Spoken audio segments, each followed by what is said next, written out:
حال سچل دا معلوم تے کو وہ حال سچل دا معلوم تے کو گنڈ کھول دیدار وکاؤ میں آیا مک ویکھن آیا مک ویکھن آیا مک ویکھن آیا مک ویکھن۔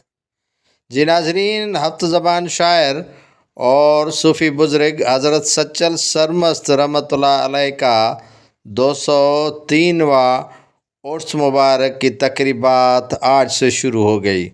درازہ شریف گمبٹ ضلع خیرپور میرس میں حضرت سچل سرمست کے 203واں عرس مبارک کی تقریبات کا آغاز مزار پر چادر چڑھا کر صوبائی وزیر ثقافت سید ذوالفقار علی شاہ MPA بیرسٹر حالار منظور وسان اور میاں عبدالحق فاروقی گادی نشین درگاہ سچل سرمست نے کیا۔ درگاہ پر 3 روزہ عرس تقریبات سے دنیا بھر سے زائرین کی بڑی تعداد شریک ہوئی۔ یہاں پر درگاہ سچل سرمست میں صوفیانہ راگ رنگ کی محفل کا انعقاد ہوگا، ادبی کانفرنس ہوگی اور شعرا اپنے شاعری سچل سرمست کے حوالے سے پڑھیں گے۔ آخری دن پر تمام تقاریب کے مقررین اور شعرا کو ایوارڈ سچل سے نوازا جائے گا۔ عرس کے تقریبات کے حوالے سے سیکورٹی کے انتہائی سخت انتظامات کیے گئے تھے۔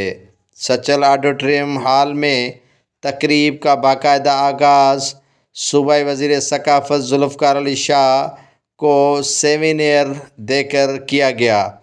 سچل سرمست کا عرس مبارک کی تقریبات سننے اور دیکھنے کے لیے جہاں ملک بھر سے عقیدت مند حضرت سچل سرمست شریک ہوتے ہیں، وہاں سے دنیا بھر کے صحافی اور مختلف جو فکر سے تعلق رکھنے والے افراد ہیں وہ بھی بڑی تعداد میں شریک ہوتے ہیں۔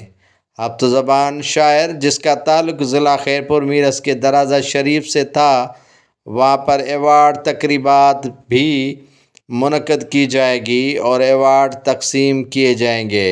اس موقع پر سید ذوالفقار علی شاہ صوبائی وزیر ثقافت کا کہنا تھا کہ یہ دھرتی صوفیوں کی دھرتی ہے، سندھ دھرتی امن کی دھرتی ہے، سندھ دھرتی جو ہمیشہ امن اور بھائی چارے کا درس دیتی ہے اور اسی پر آج تک سندھ عمل پیرا ہے۔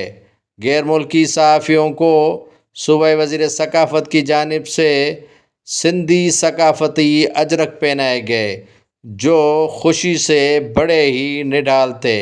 دنیا بھر سے سچل سرمست سے عقیدت مندی رکھنے والے شریک تھے۔